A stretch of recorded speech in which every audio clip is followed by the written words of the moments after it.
them after 35 years. So the police, they are the ones doing.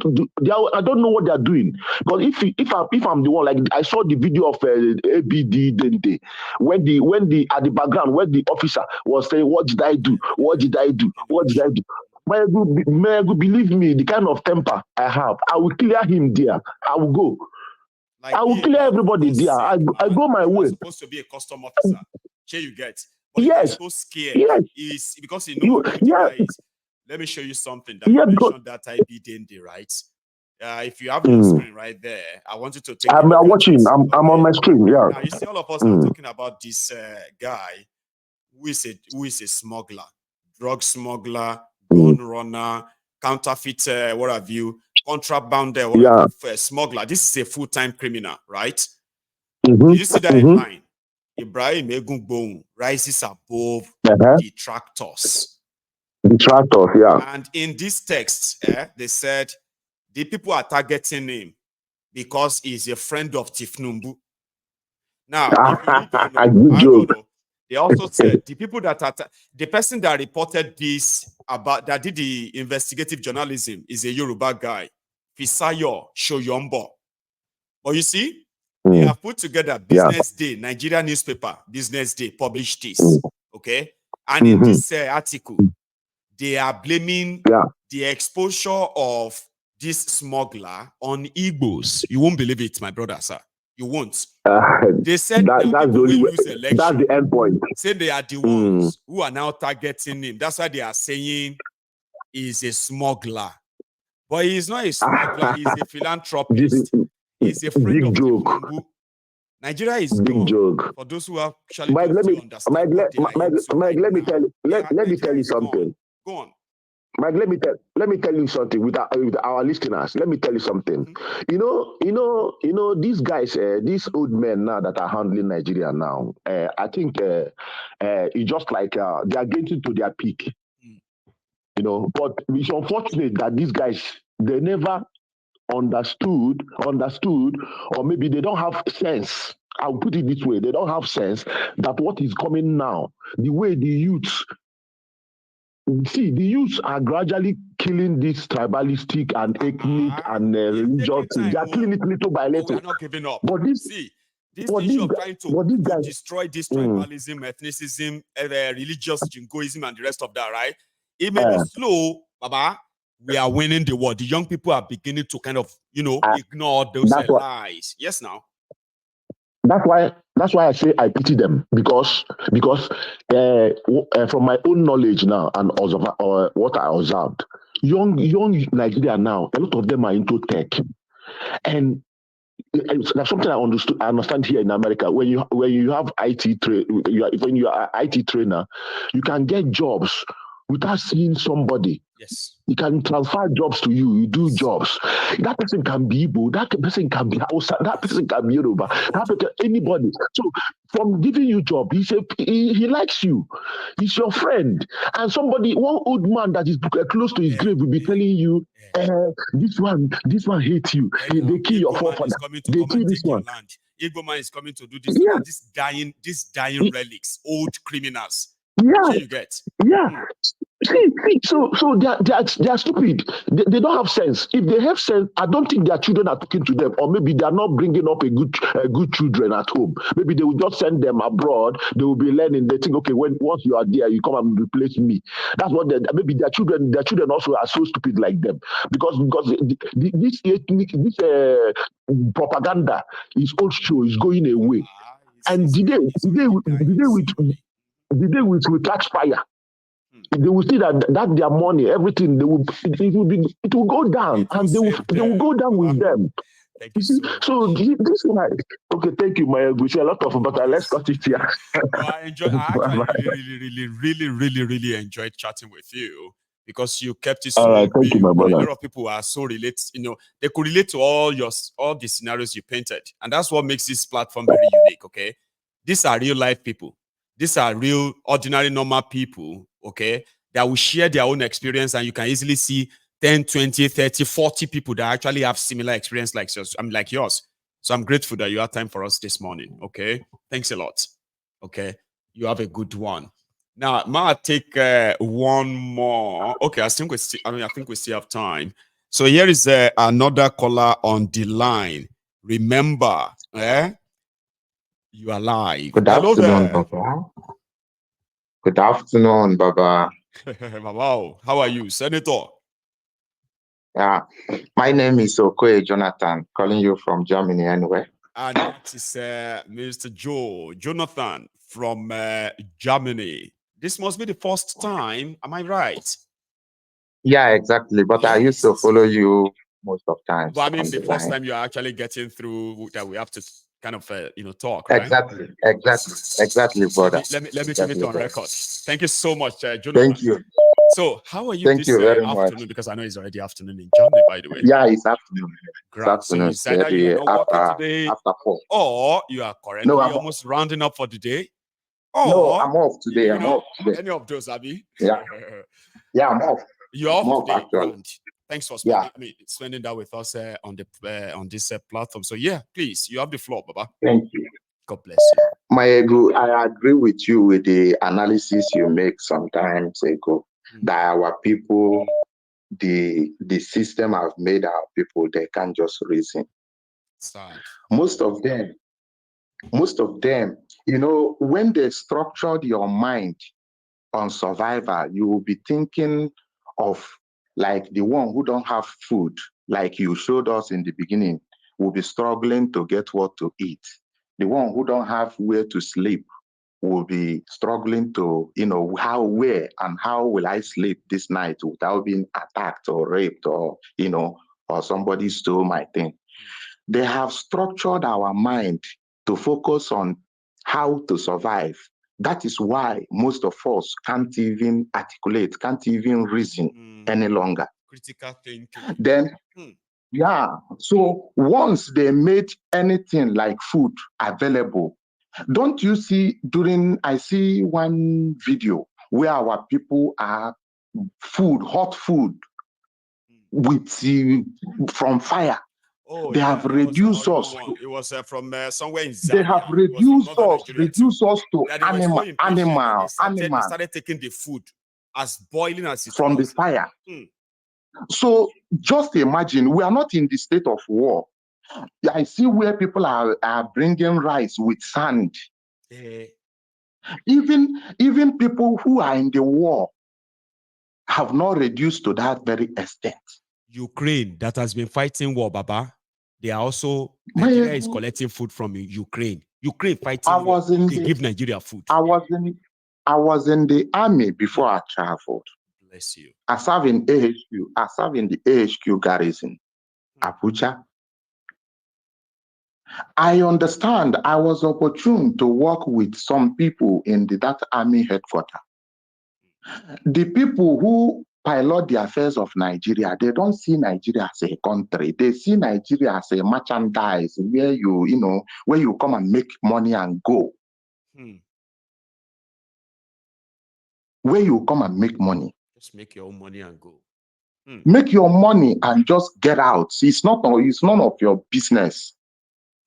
So most of time like this here, you sit down, you'll be asking your question. Okay, example, I came from Anambra State. I was a governor of Anambra State. Does it mean that I don't know what my people need or I don't want to do it?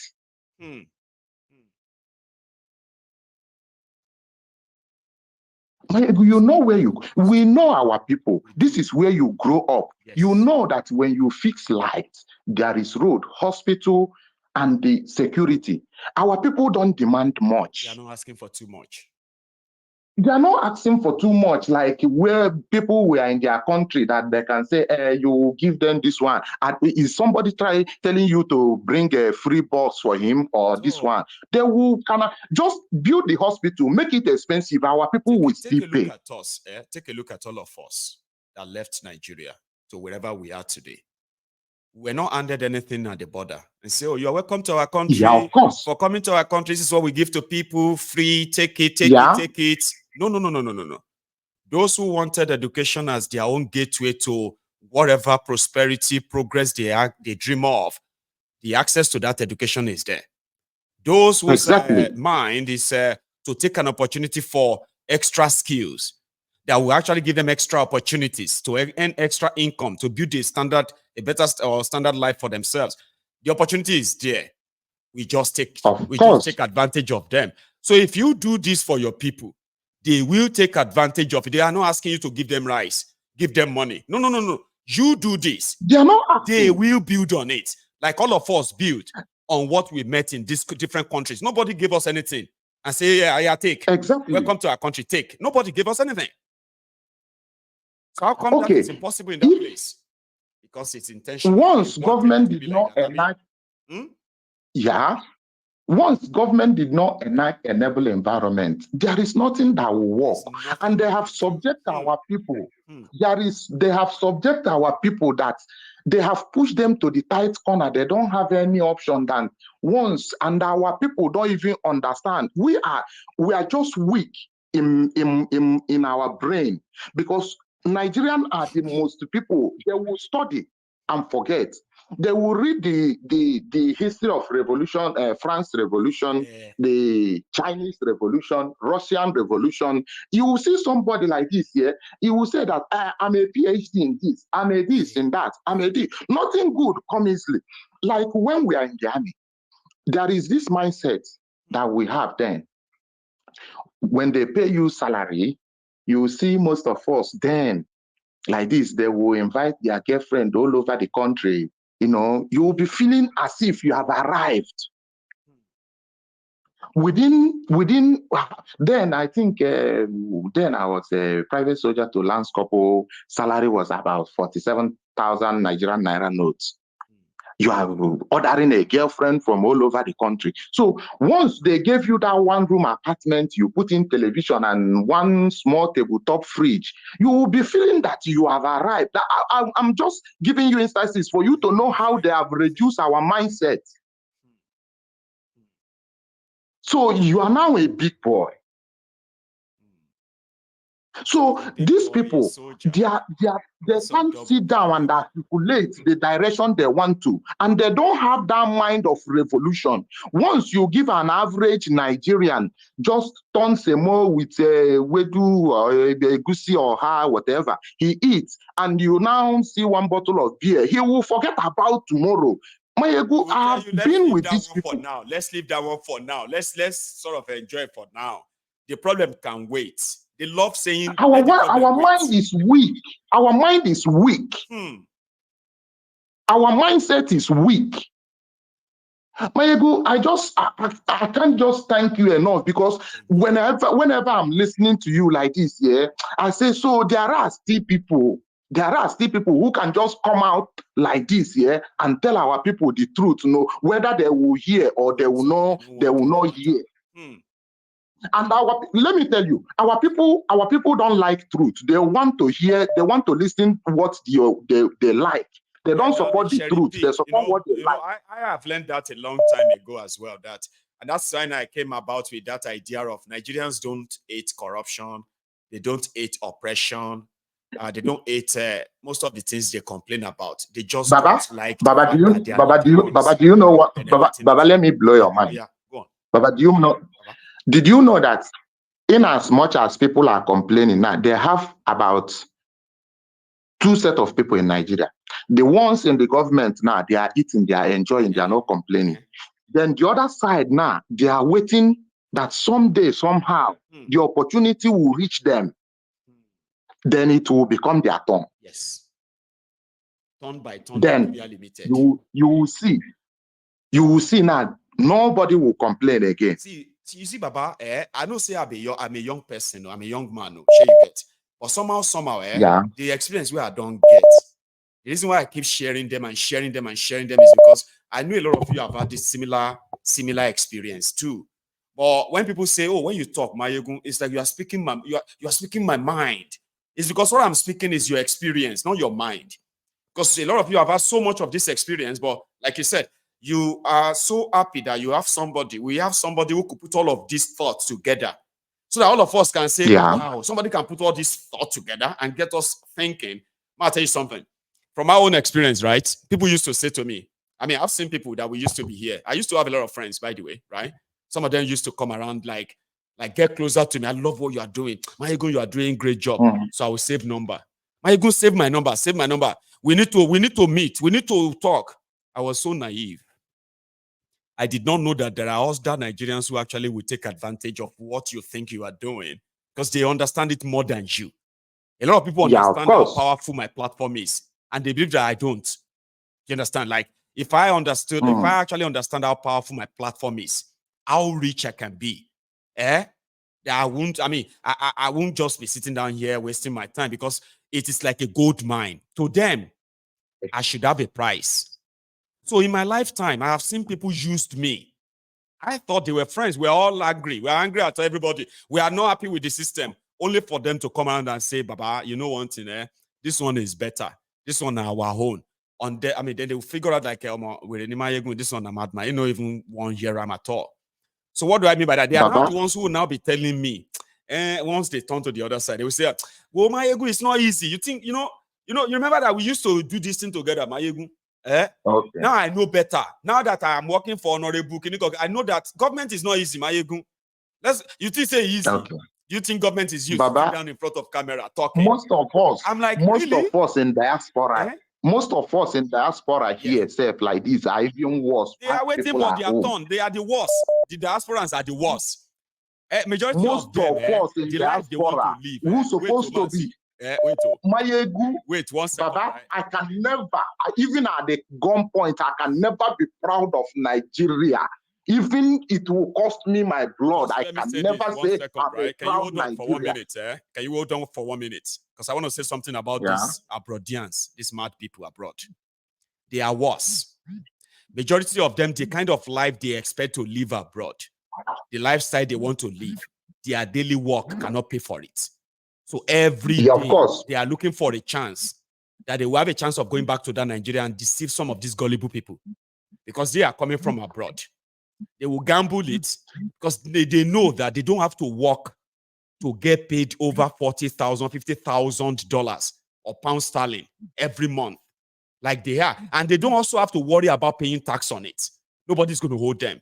So those who are in Nigeria will think they have somebody coming from abroad who has experience abroad, who knows how abroad works, only for them to end up in your government and be worse. No. They only come in to take their own share so that they can buy the life they want for themselves abroad, which they couldn't buy with their hard work. Mazina, I'll continue. I wanted to say that. Go on. Baba, you see, we in diaspora here, who's supposed to be pushing this message back home, are the most useless people, including me, myself. I'm not exempting anybody. You see, the way we do things, once we came, some people will tell you, most of us in Germany here, I'm a Dutcher, this one. When you are just trying to convince that person that no matter how you farm in this land, you cannot own the land. The person will just like, yeah, it will be difficult, but we are the people who are supposed to be sensitizing these people back home. Because like you said, there are people who are there, they have conditioned their mind. They have not seen how system work, that you wake up, 10 o'clock, bus is coming in this bus station. You go there, bus come by 10 o'clock, you enter bus. Then you will reach where you are going, you will drop. And that bus will reach there in 30 minutes time. And in 30 minutes time is going to be there, no matter what. They have conditional. So these people who have seen how the system, the government work, who's supposed to be propagating this, are championing one Nigeria. One Nigeria, how? Your father, your grandfather champion everything like this, and you are seeing it, and you are still holding on to that very thing.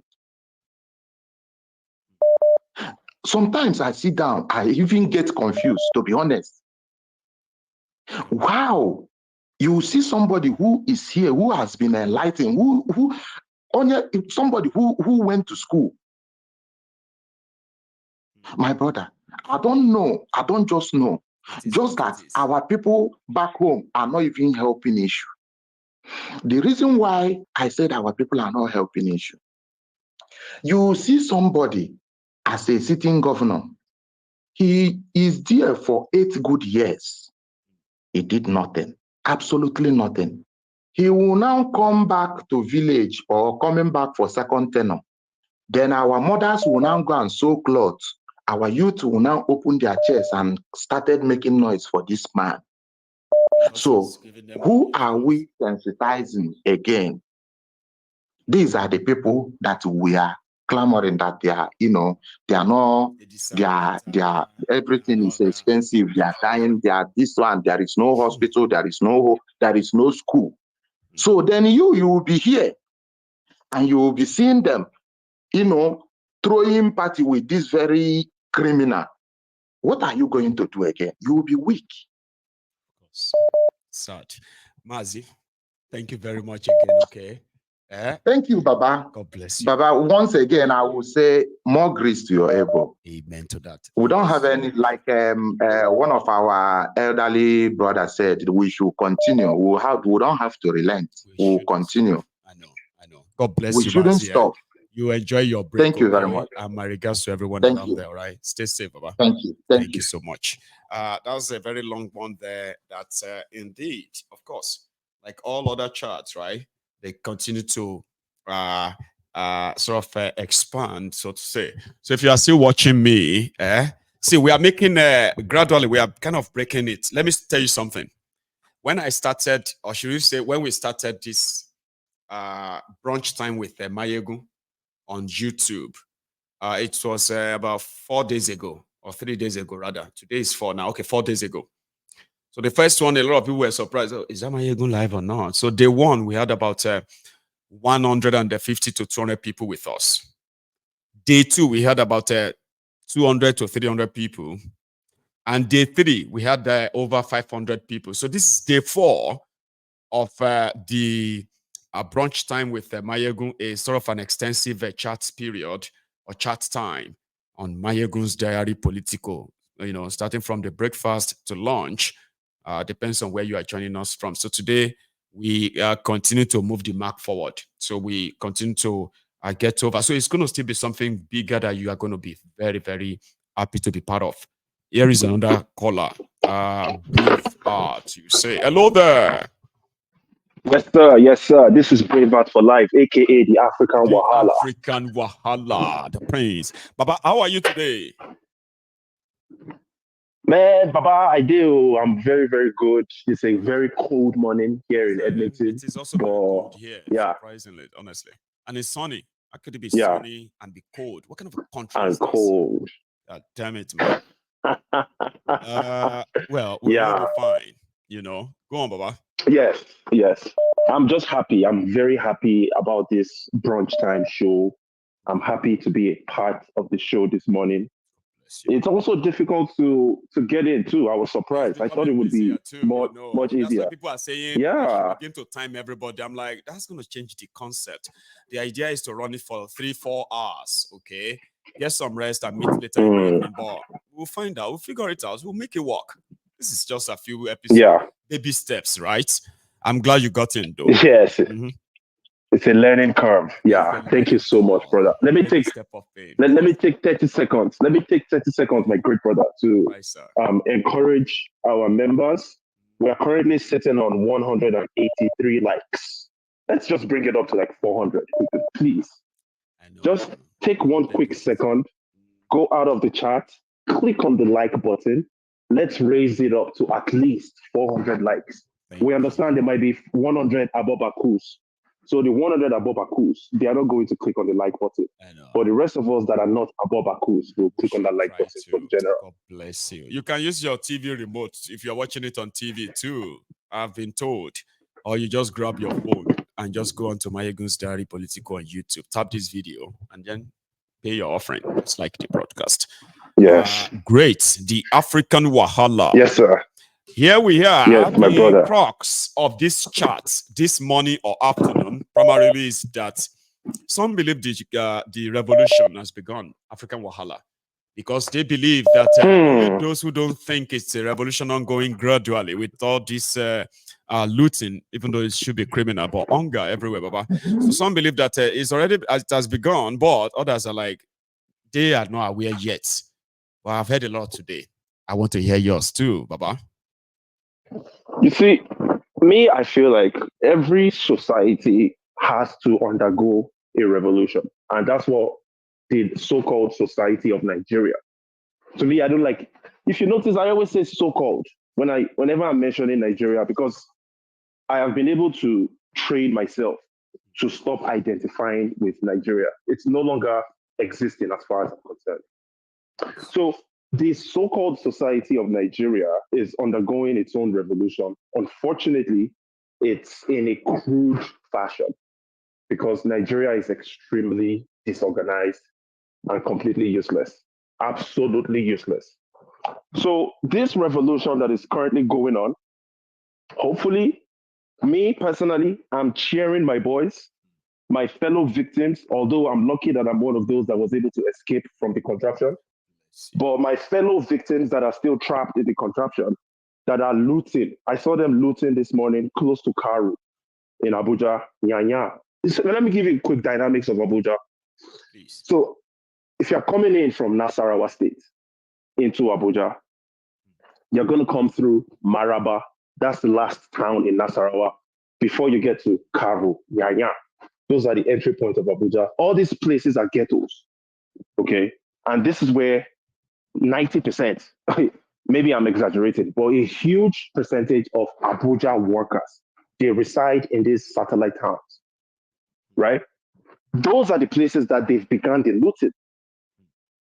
The other looting that took place by the Ministry of Agriculture, that one is more centralized within town. Now, one other irony of Abuja is, once you're coming in from Maraba, the ghettos of Nasarawa, you cross through Karu, Nyanya. The first point of, the first civilized looking place is AYA, close to Asokoro. When you get to AYA, you pass through Mogadishu Barracks on your right side. Then you start seeing mansions, billionaires, ministers, senators. That place is literally 5 minutes from the National Assembly. So you're coming directly from an extreme ghetto, and the next place you're touching is where the affluent people live. So once these poor people are done looting these ghettos, I am cheering on you. Go and start looting them in Asokoro. Go to their homes. Loot them up. I understand they have mad police officers that will shoot you for doing that. I get it.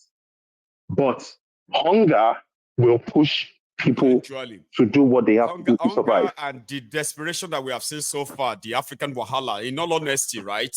Yes. Asokoro and the warriors you are mentioning will become a barrier. And you know what somebody said? They said that there's no amount of bomb. There's no bomb in this world that can bomb out or bomb away hunger. Hungry people are hungry people. You know that? So please talk to them. Because there is a part where I actually extreme hopelessness, the African Wahala, which I have personally said I'm going to begin to tell them.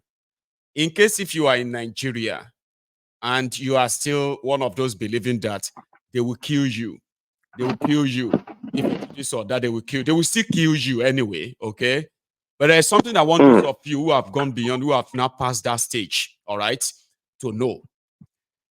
Everybody has a role to play. When this whole shit hit the fan, okay? But there is one very powerful role that the diasporans will play, and it is the availability, making available the resources that you will need to prosecute your revolution. The moment it is officially kicked off, right? The diasporans are not going to, all of us are not going to be physically present there, but we will be one of those that will move the resources that will keep you and keep this successful. So the African Wahala, you were talking to them about Asokoro. Go on. My people, the last time I was in a mad protest in Abuja, that was Occupy Nigeria, 2012. I ended up in Eagle Square. Unfortunately, I was naive, so I thought Dino Melaye was a human being. He was one of the people pushing us. Hey, let's go and push out Jonathan. He's increased the fuel price.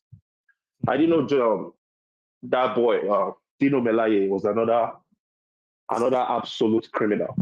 Anyways, that protest in Occupy Nigeria, let me tell you some things that happened. Tell us. They shut down the airports. The airport was shut down. I literally flew in from Lagos 5th of January 2012. I got to Abuja 5th. On the 6th, the airport was closed. There were no more flights flying from Abuja to Lagos. Lagos airport, I believe it was shut down as well. Abuja airport was shut down. So this can become very, very serious. Yeah, and this time around, it's not even organized. The they can no longer drive, then they will take the problem serious. That's all about yes. It. That is when they are like, wow, there's problem. Oh, we cannot. It's going to be serious. You know that stuff. Yes. This is serious chaos. Unfortunately, like I said, it's going to be in a crude fashion because Nigeria is completely disorganized. You know, even the Occupy Nigeria NSAS campaigns, they were organized to an extent. But this time around, it's not going to be organized. It's going to be fire for fire. And all those police officers that would have killed many people because those people are coming to loot Asokoro and Maitama. Many of them will eventually drop their guns and run away, take off their uniforms and join the looters. And I saw join the looters. They carry bag of rice that other people are looting. I was like, you see, if all of you are still thinking when this whole shit is the fan, Nigeria police are going to turn their guns. Okay. Baba, I see. Now for my Eagles Diary Political, I see soldier, they follow civilians loot. And now? In soldier uniform. You can get family. Never pay them. What do you can't survive now. And you see, the reason why we are angry as a people, for other listeners, I know there are people from all over the world that pay attention to this great platform. Let me explain to you why we are angry. It's very, very simple. It's so simple, there is no point over explaining it. You have a society where 90% of the people are poor to death. I'm talking about multi-dimensional, bro. Poverty. Oh my, I don't even know how to describe this level of poverty, bro. Now, in that same society where those people are extremely poor, you have a few people that are in control of the society and they are extremely rich. How can you think we are not going to be angry? We're going to be extremely angry, and we are never, ever going to support anything from that kind of system. Number one, the society was not even created for us. No. It was created by the British and the French. They went to Germany. They drew out the maps, the map between Nigeria and Niger. It was an agreement between Germany and France that, okay, we are going to put this line from this position to this position. Like that. That territory is yours. This territory is mine. I'll show you. And they did that in Germany. They said the Europeans, they drew the map on the ground, on the floor like that. They now did like that. So from here to here, like this, that would be French. From here to here, that would be English. From there to there, that would be Portuguese. Now, so they share Africa, can they draw map? Can they tell us, say, we are African countries? Meanwhile, we are just colonies, settlements to fill in their fantasy. For business. Exploit, yes. For business entities. People don't even know. You see, one of the earlier callers spoke about UAC and Leventis. Do you know that UAC, Unilever, was originally Nigeria? So Nigeria was a company owned by a man named Isaac Goldie. That's right. Isaac Goldie decided to sell Nigeria to his government, the British government, because the French and the Germans were encroaching from the east and the west. That is exactly what happened. That was what gave birth to Nigeria eventually in 1914. The Isaac Goldie transaction. Britain, yes. Of Britain, point blank period. So anybody in 2024, after witnessing 130 straight years of mass suffering of so-called Nigerians, and you're still saying, I'm proud to be a Nigerian, I'm a proud Nigerian, that's my country, I love my country. Yes. You are a liar. Yes. Yeah. Now, I can give you the benefit of doubt. Maybe you don't know your history. But if after you understand your history and you are still choosing to support the existence of an evil contraption that was made by foreigners for their own benefits, then you're completely dishonest. I'm not going to use extremely harsh words. I know. Because I know we shouldn't. That's why I use that dishonesty. Yeah. If anybody feel proud that they are dishonest person, well, then you have a problem. That's on you. Yes. But that's left to you. Yes. I have so many things I want to say.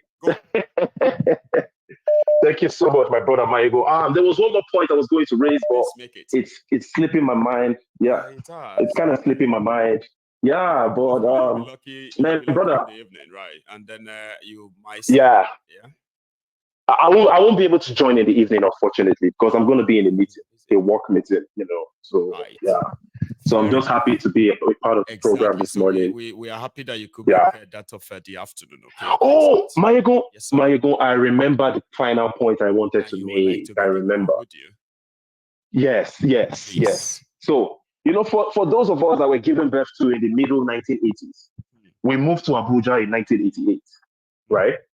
Now, from 88, I was about 3 years old, and I left Abuja finally in 2012. Between 1989, 1990, up to like 95, 96, before they took light, they used to announce, we would get a message on NTA News. Oh, we're going to take light in Wuse Zone 2 in Abuja, in Gariki, for the next 2 hours, between 4 and 6 for maintenance work, and it will be restored. There used to be power. We used to have running water. We used to have telephone lines, landlines. Post offices was working. Bro, whenever we traveled back to Ijebu during Ileya, it used to be like we were coming from America. I'm not even kidding you. Tell me about it. Right now, that Abuja, in fact, I witnessed the degradation of Abuja. As of 2000, 2003, Abuja was already gone. Wasn't that the new estates that were built? Fire was doing wonders in Abuja. Was that no? Or afterward? Yeah, and you know the wonders it was doing was that it was actually sharing. It was just criminality. It's normal criminality. There was no Ribadu. There was El Rufai. All those guys did was because in Abuja we have a lot of Nigerians. A lot of Nigerians that you people from the south will just think, oh, Hausa they want. But no, they're not Hausa, they are from Niger. No, it's not. No, they're from Niger. Me, I worked with many of them. We did business together, so I knew them. And they're cool people, I'll be honest. They were cool for the most part. Now,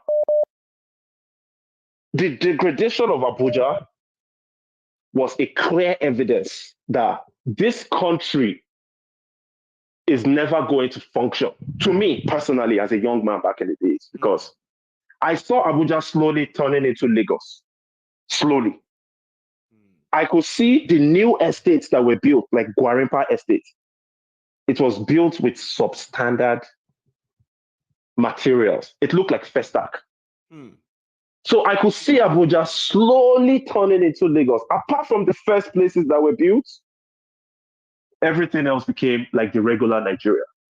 So the point I'm making here is... Here and there, and you begin to ask yourself, where did they bring this ones here? Oh, where did they start this one here? Are there any plan for this or that? The typical, yeah? The typical, you build infrastructure, the gutters are not closed, you build an entirely brand new estate, open gutter, no proper sewage system, no nothing. And they call it, the biggest estate in Africa. The same way the Nigerian news was deceiving the Nigerian people the other day that the Qatari government witnessed the presence of the president of the richest country in Africa. That's a lie, my brothers and sisters. Nigeria is not the richest country. And they could feel the presence of the president of the biggest economy in Africa. They said the whole city felt his presence. But they go museum. Whole city, they feel the presence when they go museum. Museum where people, they carry taxi, go museum. Oh, most of them don't believe them. Nigeria is not the richest country. If you go and do your research, top 10 richest countries in Africa, even Gambia is one of them. West African country. Gambia is one of the richest countries in Africa. South Africa is one of them. Egypt. The way they calculate wealth of a country is the GDP per capita. The GDP, the goods and services produced. We are the richest. Yes. How many resources we have? Nigeria is not top 15. We have lithium. We have all of this. That is somebody who is from the shithole, trying to sound like all those things, right? is benefiting him. Trying to psych himself up, trying to make himself happy. They want to brag. They will be telling you that they are rich. No, you're not rich. You're not. The top 15 richest countries in Africa, Nigeria is not one of them. How can you be the richest country? How can you have the largest economy on a continent, yet you are the poverty capital of the world? Make that make sense. So thank you so much, my great brother. Thank you for giving me this opportunity. Enjoy the rest of the day. I appreciate you, bro. Have a good one. That is the African Wahala. He is, is one tough nut to crack too. So I've got an appointment. Listen to me, all right? I have an appointment with my barber. So he just told me now that if I could make it down in the next 1 hour, I could probably still have a placement. I shouldn't tell you, but I have to, because normally I would, I'll probably find an excuse to end the program and all that, but I have to tell you why, because we're supposed to be here for like a minimum of 3 hours. So what I'm going to do is that I'm expecting Akinola and his mom to come into the office soon, because I have to take him with me for that haircut. So what we'll do is that Ma take another call. So what we'll do is that we'll take another call, continue the gist, and the moment they walk in, that they are here, that will be all said, done, okay? So Ma, take this one. I'm enjoying the gist myself. I don't want to leave. Hello there. Hello, Mario. Good. This is Erok. Good morning. Yeah, Erok. Yeah, I'm calling from Maryland. Finally, Erok has called me. Yes, finally, yes. Yes. How you doing, Baba? If to say the Temple of Truth is a big, massive physical church, right? Erok will be one of those dedicated. No. No, we die here. We die here. We die here. Now go to gate. Yeah, check everybody when they come in and say, you, what are you doing here? So I'm here for salvation. I'm doing okay. Okay, so you know, trust you. Stay outside first. But we thank God. Yes.